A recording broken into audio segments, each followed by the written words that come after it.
வான்கான்னு பேர் கொண்ட ஒரு கிராமம் இருந்தது. நமன் அங்க தன்னோட ஏழை ஆதரவற்ற குடும்பத்தோட வாழ்ந்து வந்தாரு. நமனோட அம்மா சுகன்யா ஒரு பெரிய வியாதியோட வாழ்ந்துட்டு இருந்தாங்க. அத நினைச்சு நமன் எப்பவுமே வருத்தத்துல இருப்பாரு. அம்மாவோட உடம்பு வியாதினால நமன் தன்னோட படிப்பை கூட முழுமையா முடிக்க முடியல. அம்மா, நான் என்ன யோசிக்கிறேன்னா கொஞ்ச நாள் நகரத்துக்கு போய் வேலை தேடுறேனே. அது வரைக்கும் நீங்கள் உங்களை ஜாக்கிரதையாக பார்த்துக்கங்க. ஒருவேளை அப்பா நமக்கு அங்கே கிடைக்கலாம்ல. கண்ணா, உங்க அப்பா காணாம போய் கிட்டத்தட்ட 25 வருஷம் ஆயிடுச்சுப்பா. நீயும் எத்தனை முறை நகரத்துக்கு போய் விசாரிச்சுட்டு வந்துட்ட. ஆனா அவரை பத்தி எந்த ஒரு விவரமும் தெரியல. இதுக்கு மேல நம்புறதும் ரொம்ப தப்புப்பா. அம்மா, எனக்கு முழு நம்பிக்கை இருக்கு. இந்த தடவை அப்பாவை நான் கண்டிப்பாக தேடி கண்டுபிடிச்சிடுவேன். என்னோட உடம்ப பத்தி உனக்கு நல்லாவே தெரியும். என்னால தனியா இந்த குடிசையில இருக்க முடியாது. நானும் உன் கூடயே வந்துடுறேன்ப்பா. எது நடந்தாலும் நாமளே அதை பார்த்துக்கலாம்ப்பா. அம்மா புள்ள 2 பேருமே தன்னோட மூட்டை முடிச்செல்லாம் கட்டிக்கிட்டு நகரத்துக்கு புறப்பட்டு போனாங்க. கொஞ்சம் தூரம் நடந்து போனதுக்கு அப்புறம் ரமன் பார்த்தான். அவன் கையில வச்சிருந்த தண்ணி காலி ஆயிடுச்சு. எனக்கு ரொம்ப தாகமா இருக்குப்பா, எங்கேயாவது போய் தண்ணி வாங்கிட்டு வாப்பா, இல்லைன்னா நான் மயக்கமாய் கீழே விழுந்துடுவேன்ப்பா. நீங்கள் இங்கே பக்கத்தில் இருக்க தோட்டத்திலே உட்காந்துட்ருங்கம்மா. நான் போய் தண்ணி கொண்டு வந்துடுறேன். சீக்கிரமாகவே வந்துடுறேன். நீங்கள் கவலையே படாமல் இருங்க. கண்ணா, இவ்வளோ நேரம் என்கிட்ட பேசுனதுக்கு பதிலாக இந்நேரம் நீ போய் தண்ணியே கொண்டு வந்திருக்கலாம்ப்பா. போப்பா, போய் கொண்டு வா. நமன் பக்கத்து கிராமத்தில் போய் தண்ணி கேட்கறதுக்காக போனான். ஆனா அவன் போன பக்கம்லாம் காலியான ரோடும் வெறும் மரங்களும் மட்டும்தான் தெரிஞ்சது. அப்புறம் அவன் அதே ரோட்ல ஒரு வீடு இருக்கிறத கவனிச்சான். அது சரியா மலைக்கு நடுவுல இருந்தது. அந்த வீட்டை பார்த்ததுமே ரமனோட முகத்துல ஒரு நிம்மதி தெரிஞ்சது. அந்த இடத்துல ஒரு வீடு தெரியுது. நம்ம கண்டிப்பாக அந்த இடத்துல போய் பார்த்தாகணும். தண்ணி கிடைச்சா போதும். நமன் அந்த வீட்டுக்கு போனான். அங்க போய் அந்த வீட்டு கதவை தட்டினான். வீட்டில் யாரு? யாராவது இருக்கீங்களா? வீட்டில் யாராவது இருக்கீங்களா? எங்கள் அம்மாவுக்கு தண்ணி தாக்கம் ரொம்ப அதிகமாக எடுத்துகிட்டு இருக்கு. தயவு செஞ்சு எனக்கு உதவி செய்யுங்க. தயவு செஞ்சு கதவை தரங்க. எனக்கு உங்களோட உதவி வேணும். இருப்பா, நான் வந்துட்டு இருக்கேன். அந்த வயசான மனுஷன் வந்து கதவை திறந்தாரு. அப்புறம் பானையில இருந்து தண்ணி எடுத்தாரு. கிளாஸ்ல அவன்கிட்ட அந்த தண்ணியை கொடுத்துட்டு என்ன சொன்னாருன்னா, சரி சரி, சீக்கிரமா போப்பா. நான் அவங்களுக்காக தண்ணி கொண்டு வந்திருக்கேன். இது அவங்களுக்கு கொண்டு போய் கொடு. கூடவே நான் கொஞ்சம் ஜாமுனும் கொண்டு வந்திருக்கேன். அவங்கள இந்த ஜாமுனை சாப்பிட சொல்லி தண்ணி குடிக்க வை. அவங்க உடனே குணமாயிடுவாங்க. நீங்கள் சொன்ன மாதிரியே செய்கிறேன். இது எல்லாத்தையும் என் கையில் கொடுங்க. நான் உடனே அவங்களுக்கு கொண்டு போய் கொடுக்குறேன். நமன் அந்த பெரியவர்கிட்ட எல்லா பொருட்களையும் வாங்கிக்கிட்டு அவனோட அம்மா கிட்ட போனா. தண்ணி தண்ணி தண்ணி, சீக்கிரமா கொண்டு வாப்பா. அம்மா, நீங்கள் கவலைப்படாதீங்க. இந்தாங்க தண்ணி, நான் கொண்டு வந்துட்டேம்மா. அதுக்கு முன்னாடி இந்த ஜாமுனை சாப்பிடுங்க. அந்த ஜாமுனை சாப்பிட்டதும் நமனோட அம்மா ரொம்பவே ஆரோக்கியமாயிட்டாங்க. அதை பார்த்ததும் நமனுக்கு ஆச்சரியமாயிடுச்சு. அம்மா, நீங்கள் முழுசாக மாறிட்டீங்க. இதெல்லாம் என்ன? நான் உங்களை இதுக்கு முன்னாடி இவ்வளோ ஆரோக்கியமாக பார்த்ததே இல்லையே. எனக்கும் எதுவுமே புரியலப்பா. அதெல்லாம் சரி, இதெல்லாம் எப்படி நடந்தது? உனக்கு இந்த ஜாமுன் எங்க கிடைச்சது? அப்புறம் இந்த ஜாமுனோட சுவை ஏற்கனவே பழக்கப்பட்ட மாதிரி இருக்குப்பா. அதுக்குள்ள அதே இடத்துக்கு சங்கர் வந்துட்டாரு. அவரை பார்த்துட்டு நமனோட அம்மா சுகன்யாவுக்கு ரொம்பவே அதிர்ச்சி ஆயிடுச்சு. நீங்க நீங்க இங்க? நமன் நமன் நமன், இவர் தான் உன்னுடைய அப்பா. இவரை தேடிதான் நாம நகரத்துக்கு போய்கிட்டு இருக்கோம். அப்பா, நீங்கள் எங்களை எதுக்காக விட்டுட்டு போனீங்க? நான் உனக்கு எல்லா உண்மைகளையும் நல்லாவே சொல்கிறேன்ப்பா. அந்த நேரம் கிராமத்தில் வெள்ளம் வந்துடுச்சு. பக்கத்தில் ஒரு டேம் உடஞ்சி போன காரணத்தால் எல்லா தண்ணியும் கிராமத்துக்குள்ளே நுழைஞ்சிடுச்சு. அட சங்கர், சீக்கிரமாக உன் குடும்பத்து ஆளுங்களை கூட்டிகிட்டு போய் உங்கள் சொந்தக்காரங்க வீட்டில் கொண்டு போய் விட்டுடு. டேம் உடஞ்சி போன காரணத்தால் நம்ம கிராமத்தில் வெள்ளம் வந்துடுச்சு. சீக்கிரமாகவே மொத்த கிராமமும் மூழ்கிடும். நீங்கள் ரொம்ப சரியாக சொன்னீங்கண்ணே. நீங்கள் சொன்ன மாதிரியே நான் செஞ்சிடுறேன். அந்த சமயம் சங்கர் அதே மாதிரி செஞ்சாரு.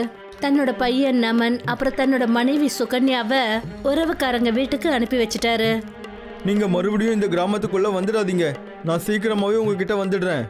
தயவு செஞ்சு சீக்கிரமா வந்துடுங்க. நான் உங்களுக்காக காத்துட்டு இருப்பேன். நீ நம்ம பையன் நம்மனை ஜாக்கிரதையாக பார்த்துக்க. அதுக்கப்புறம் நான் என்ன கேள்விப்பட்டேன்னா, போயிட்டு இருந்த வழியில் ஒரு பஸ்ஸு பள்ளத்தில் விழுந்துடுச்சான். நானும் என்னோட மொத்த குடும்பத்தையும் இழந்துட்டேன்னு தான் நினச்சிக்கிட்டு இருந்தேன். நீங்கள் 2 பேரும் அந்த பஸ்ஸில் இருந்தீங்கன்னு நினச்சேன். ஆனால் நான் இன்னைக்கு ரொம்ப சந்தோஷமா இருக்கேன். ஏன்னா என்னோட குடும்பமும் ரொம்ப சந்தோஷமா இருக்காங்க. உங்களோட குடும்பம் இப்போவும் சந்தோஷமாவே இல்லைப்பா. அதுவும் இல்லாமல் அப்பாவோட பாசத்துக்காக நான் ஏங்கிட்டு இருக்கேன். ஆனால் நீங்கள் என்னடானா இங்கே உட்காந்துக்கிட்டு ஜாமுன் சாப்பிட்றீங்களா? உங்களை நினச்சா எனக்கு வெக்கமாக இருக்கு. வாயை மூடு நமன். ஒரு அப்பா கிட்ட இப்படியா பையன் பேசுவான்? குரலை ஒசத்தி பேசாத. இங்க பாரு சுகன்யா, கடவுளோட ஆசீர்வாதத்தால எனக்கு என்னோட குடும்பம் திரும்பவும் கிடைச்சிடுச்சு. நீ வச்சுட்டு போன அந்த ஜாமுன் மரம் இன்னைக்கு ரொம்ப பெருசா வளர்ந்துடுச்சு. நானும் அதை ஜாக்கிரதையா பார்த்துட்டு இருக்கேன். அது ஒன்றும் சாதாரண ஜாமுன் மரம் கிடையாது. அதுக்குள்ள நிறையவே சக்திகள் இருக்கு. எனக்கு ஒன்றும் புரியலையே, அது என்ன ஜாமுன் மரம்? அதனால என்ன நடக்கும்? அந்த ஜாமுன் மரம் பல 100 வருஷங்களுக்கு ஒரு தடவை தான் கனி தரும். அந்த ஜாமுன் மரத்தோட பழங்களை சாப்பிட்டா ஜனங்க நோய் இல்லாமல் ஆரோக்கியமாக இருப்பாங்க. அப்படின்னா நம்மளோட ஏழ்மையை இந்த ஜாமுன் மரத்தை வச்சுக்கிட்டு தீர்த்திட முடியுமே. இங்கே பாருப்பா, என்னோட குடும்பத்தை பார்த்ததுலே எனக்கு ரொம்ப சந்தோஷம். சரி, நீயே நம்மளோட வீட்டுக்குள்ளே போய் அந்த ஜாமுன் மரத்தை போய் பாரு. நமன் தன்னோட அப்பா தன்னோட அம்மா கூட போய் அந்த ஜாமுன் மரத்தை பார்த்தான். அங்க ஒரு பெரிய ஜாமுன் மரம் இருந்தத அவன் பார்த்தான். அத பார்த்ததுமே அவன் ரொம்ப சந்தோஷமாயிட்டான். அந்த மரம் முழுக்க ஜாமுனா நிறைஞ்சிருந்தது. அம்மா, இந்த ஜாமுனை வச்சுக்கிட்டு நம்ம நிறைய நோயாளிகளை குணப்படுத்த முடியும், அதுவும் குறைஞ்ச காசுல. இங்க பாருப்பா, உன்னோட யோசனையும் நல்லா தான் இருக்கு. ஆனா இங்க இருக்கிற ஜனங்க எல்லாரும் ரொம்ப ஏழைங்க, பணம் இல்லாதவங்க. அவங்க ஜாமுன் வாங்க மாட்டாங்க. நீ அதுக்காக வேற ஒரு ஐடியா தான் பண்ணி ஆகணும்.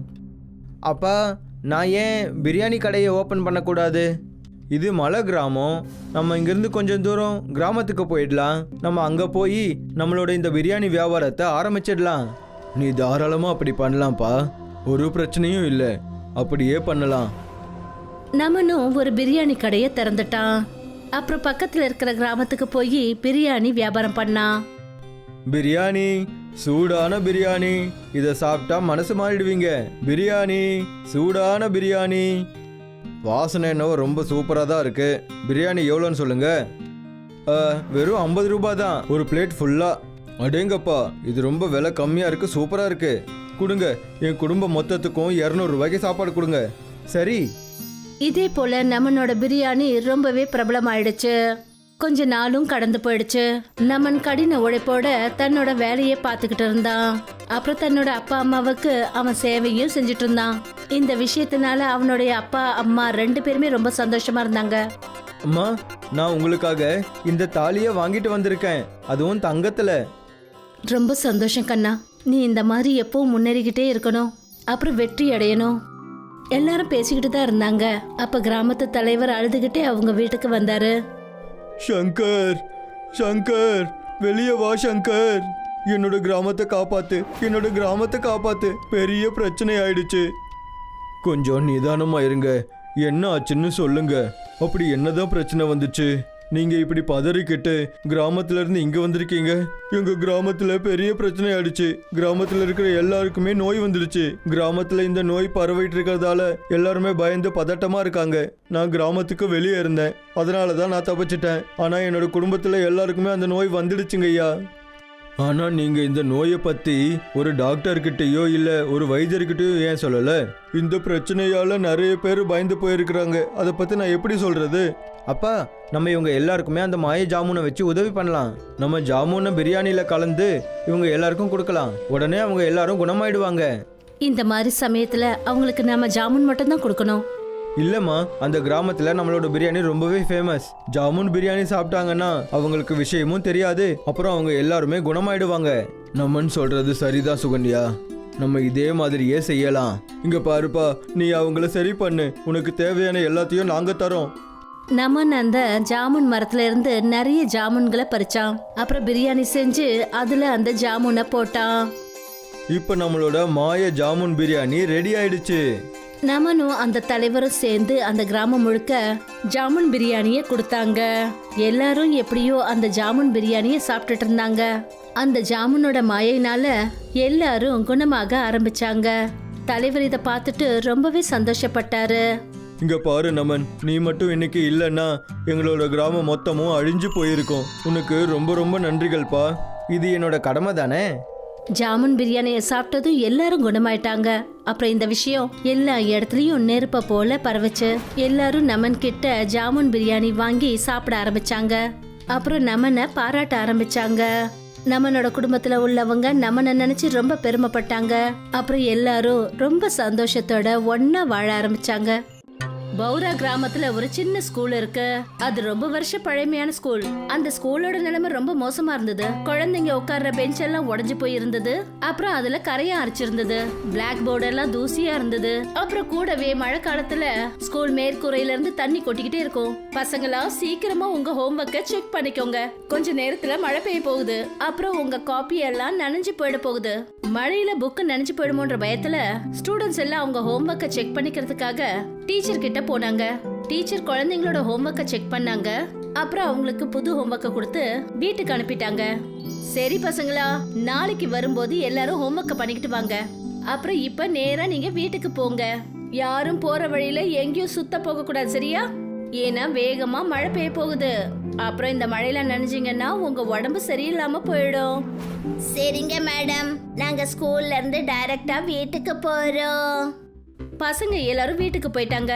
அவங்க போனதுக்கு அப்புறமா மேடமும் ஸ்கூல் ஜன்னல் கதவு எல்லாத்தையும் மூடிட்டு பூட்டும் போட்டுட்டாங்க. அப்புறம் அவங்க வீட்டுக்கு போயிட்டாங்க. எல்லாரும் போனதுக்கு அப்புறம் ஜோரா மழை பெஞ்சது. அப்புறம் கூடவே மின்னல் புயல்லாம் வந்தது.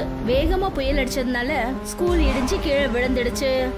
மறுநாள் மேடம் ஸ்கூலுக்கு வந்த போது ஸ்கூல் மொத்தமா இடிஞ்சு போயிருந்தத அவங்க பார்த்தாங்க. போச்சா, இத ஒன்ன பாக்குறதுக்கு தான் குறைச்சலா இருந்தது. இப்படி அப்படின்னு நாங்களும் இந்த ஸ்கூல்ல வேலை பார்த்துக்கிட்டு இருந்தோம். இனிமே அதுவும் கிடையாது. இப்ப பசங்களுக்கு எப்படி படிப்பு சொல்லி கொடுக்கறது? டீச்சர் கிராம தலைவரை பார்க்க போனாங்க. அவர்கிட்ட இந்த விஷயத்த பத்தி சொன்னாங்க.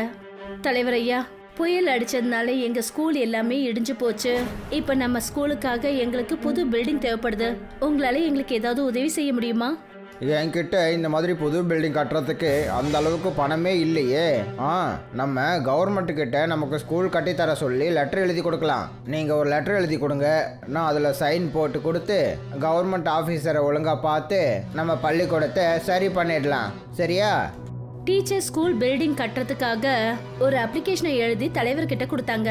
தலைவர் அதுல சீலை குத்தி அத பக்கத்துல இருந்த அரசாங்க ஆபீஸ்ல ஒப்படைச்சாரு. சில நாட்களுக்கு அப்புறம் ஒரு அரசாங்க இன்ஜினியர் ஸ்கூல் வரைபட மேப் எடுத்துக்கிட்டு ஸ்கூல் இடத்தை பாக்குறதுக்காக கிராமத்துக்கு வந்தாரு. இந்தாங்க மேடம், நான் புது ஸ்கூல் கட்ட ஆர்டர் ரெடி பண்ணிட்டேன். நான் இதோட ஒரு காப்பியை ஆஃபீஸில் பத்திரமா வச்சிடுறேன். கவர்மெண்ட் கிட்ட இருந்து இதுக்கு எப்போ பட்ஜெட் பாஸ் ஆகுதோ புது ஸ்கூல் கட்டுறதுக்கான வேலை ஆரம்பிச்சிடும். டீச்சருக்கு புது ஸ்கூல் வரைபடத்தை கொடுத்ததுக்கு அப்புறம் இன்ஜினியர் அங்க இருந்து போயிட்டாரு. அப்புறம் அரசாங்க ஆபீஸ்க்கு ஸ்கூலோட வரைபடத்தை கொடுத்தாரு. ஆனா அரசாங்க அதிகாரி இந்த விஷயத்துல எந்த ஒரு கவனத்தையும் செலுத்தல. அப்புறம் நிறைய நாட்கள் கடந்து போனதுக்கு அப்புறம் கூட ஸ்கூலை கட்டுறதுக்கான வேலை ஆரம்பிக்கவே இல்ல. பல மாசங்கள் காத்துட்டு இருந்தாச்சு. ஒரு வருஷம் ஆக போகுது. இது வரைக்கும் ஸ்கூல் கட்டுறதுக்கான ஒரு அறிகுறி கூட தெரியல. எனக்கு தெரிஞ்சு இந்த அரசாங்கம் நம்ம ஊருக்கு ஸ்கூல் கட்டி கொடுக்கும்னு நம்பிக்கையே இல்ல. டீச்சர் இது விஷயமா இன்ஜினியர் கிட்ட பேசுறதுக்காக அவரோட ஆபீஸ்க்கு போனாங்க. வாங்க மேடம், உட்காருங்க. நானே உங்களை பார்க்கலான்னு நினைச்சிட்டு இருந்தேன். சார், அது எங்க ஸ்கூல் பில்டிங் கட்டுற வேலை எப்போ சார் ஆரம்பிக்க போறீங்க? ஒரு வருஷமும் ஆயிடுச்சு. பசங்களோட எதிர்காலம் கேள்விக்குறியாயிடும். நான் உங்ககிட்ட என்ன சொல்றது மேடம், நான் அன்னைக்கே வரைபடம் எல்லாத்தையும் கொடுத்துட்டேன். அதுவும் பாஸ் ஆகி வந்துடுச்சு. கவர்மெண்ட் சைட்ல இருந்து உங்க ஸ்கூல் கட்டுறதுக்கான பட்ஜெட் வந்துச்சுல்ல, அந்த பட்ஜெட் மொத்தத்தையும் கவர்மெண்ட் ஆஃபீஸர் சாப்பிட்டாரு. அப்புறம் பேப்பர்ல ரிப்போர்ட் ரெடி பண்ணிட்டாரு உங்க ஸ்கூல் கட்டி முடிச்சாச்சுன்னு. அப்படியா? இதுதான் விஷயமா? அரசாங்க அதிகாரி மேல இதுக்கு மேல என்னங்க நம்பிக்கை வைக்க முடியும்? இந்த மாதிரி ஆட்கள் குழந்தைங்களோட எதிர்காலத்தை கூட விட்டு வைக்கல. குழந்தைங்களோட ஸ்கூலோட பணத்தைனாச்சும் விட்டு வைக்கலாம்ல. பாவம், அந்த குழந்தைங்களுக்கு ஒரு நன்மை ஏற்படும்ல. நான் உங்ககிட்ட மன்னிப்பு கேட்குறேன் மேடம். உங்க ஸ்கூல் பசங்களோட லைஃபே வீணா போச்சு. ஆனா இதுல என்னோட தப்பு எதுவுமே இல்ல. நான் என்னோட வேலையை சரியா தான் செஞ்சிருந்தேன். இல்லங்க, நான் அவ்வளவு சுலபமா குழந்தைங்களோட எதிர்காலத்தை வீணா போக விட மாட்டேன். ஸ்கூல் பில்டிங் கட்டலன்னா என்னங்க, நான் மரத்தடியில குழந்தைங்களுக்கு படிப்பு சொல்லி தருவேன். அவங்களுடைய படிப்பு நின்னு போக நான் விட மாட்டேன். மறுநாள்ல இருந்து டீச்சர் எல்லாருக்கும் ஒரு பெரிய மரத்துக்கடியில படிப்பு சொல்லி கொடுத்தாங்க. குழந்தைங்க எல்லாரும் இந்த மாதிரி கிளாஸ்ல ரொம்ப சந்தோஷப்பட்டாங்க. அப்ப திடீர்னு அங்க மழை பெய்ய ஆரம்பிச்சிடுச்சு. அப்புறம் குழந்தைங்க மழையில இருந்து தங்களை காப்பாத்திக்க இங்க அங்கன்னு ஓடினாங்க. அட, எங்க ஓடுறீங்க? பார்த்து மெதுவா, மழையில எங்கேயாவது வழிக்கு விழுந்துட போறீங்க. சில குழந்தைங்க பக்கத்துல இருந்த ரிப்பேர் ஆன ஆட்டோக்குள்ள உட்காந்துக்கிட்டாங்க. மேடமும் அந்த ஆட்டோக்குள்ள போயிட்டாங்க. அப்புறம் முன்னாடி டிரைவர் சீட்ல உட்காந்து குழந்தைங்களுக்கு படிப்பு சொல்லி கொடுத்தாங்க. நமக்கு ஒரு நல்ல இடம் கிடைச்சிச்சு பசங்களா. நாம இங்க உட்கார்ந்து கூட படிக்கலாம். ஆனா மேடம், இந்த ஆட்டோவில் நாங்க 4 பேர் மட்டும் தானே படிக்க முடியும். மற்ற ஸ்டூடெண்ட்ஸ் எல்லாம் எப்படி படிப்பாங்க? இந்த விஷயத்த பத்தி நாம கொஞ்சம் யோசிக்கணும். நான் இதுக்கு ஏதாவது யோசனை பண்றேன். இன்னைக்கு நீங்க உங்களோட லெசனை கம்ப்ளீட் பண்ணுங்க, அப்புறம் வீட்டுக்கு போங்க. நான் நாளைக்குள்ள புது ஸ்கூலுக்கான ஏற்பாடுகளை செய்யறேன். குழந்தைங்க எல்லாரும் போனதுக்கு அப்புறம் மேடம் ஒரு ஆட்டோ மெக்கானிக் கிட்ட போனாங்க. குழந்தைங்களுக்காக ஒரு புது ஸ்கூல் கட்டணும். உங்களால எனக்கு உதவ முடியுமா? நான் ஒரு ரிக்ஷா மெக்கானிக் மேடம். நான் ஒன்றும் பில்டிங் கட்டுற மேஸ்திரி எல்லாம் கிடையாதே. நான் எப்படி உங்களுக்கு ஸ்கூல் கட்டி கொடுக்கறது? எனக்கு ஆட்டோல தாங்க ஸ்கூலை கட்டி தரணும், கல்லுல இல்ல. அதனால தான் உங்களை தேடி நான் வந்தேன். ரிக்ஷாவில் ஸ்கூலா? ஆனால் எப்படி? நான் இது வரைக்கும் ரிக்ஷா ஸ்கூல்னு ஒன்று பார்த்ததும் கிடையாது, கேள்விப்பட்டதும் கிடையாது. முதல் தடவை நீங்கள் சொல்லி தான் நான் கேட்குறேனே. மேடம், நான் ஒரு ஏழை மனுஷன்தான். நீங்கள் எதுக்காக என்கிட்ட இப்போ கிண்டல் பண்ணிட்டு இருக்கீங்க? ஒருவேளை நீங்கள் கிண்டல் பண்ணலைன்னா இந்த விஷயத்த நீங்களே சொல்லுங்கள். ரிக்ஷா ஸ்கூலை எப்படி பண்ணுறதுன்னு சொல்லுங்கள். இங்க பாருங்க, ரொம்ப நாளா அங்க நிறைய ரிப்பேர் ஆன ஆட்டோக்கள் இருக்கு.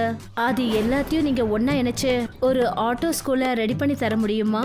அதுல என்னோட ஸ்டூடெண்ட்ஸ் எல்லாரும் ஒண்ணா சேர்ந்து படிக்கணும். அப்படியா? அப்போ இதுதான் விஷயமா? நீங்கள் ஏன் முன்னாடியே இதை சொல்லலை? இதெல்லாம் நான் ரொம்ப சூப்பராக பண்ணுவேனே. நீங்கள் என்னோட வேலையை மட்டும் பாருங்க.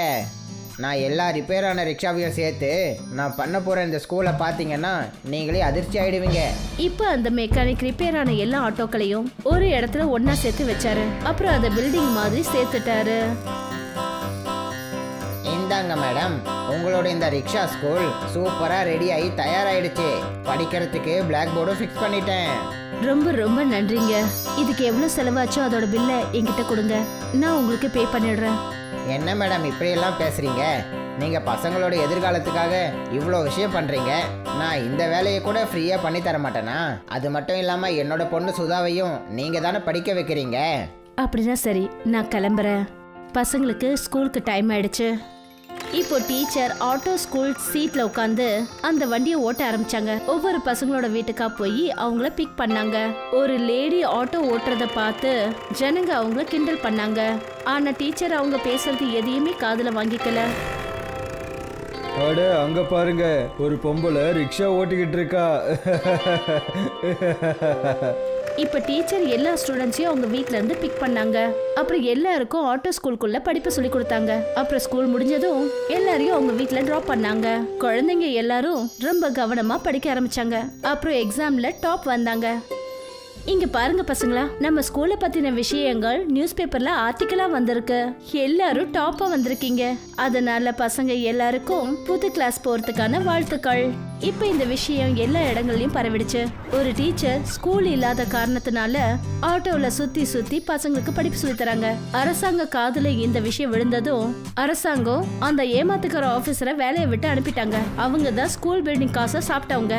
அப்புறம் இந்த நல்ல காரியத்தை செஞ்ச டீச்சருக்கு அவார்டு கொடுத்து மரியாதை செலுத்தினாங்க.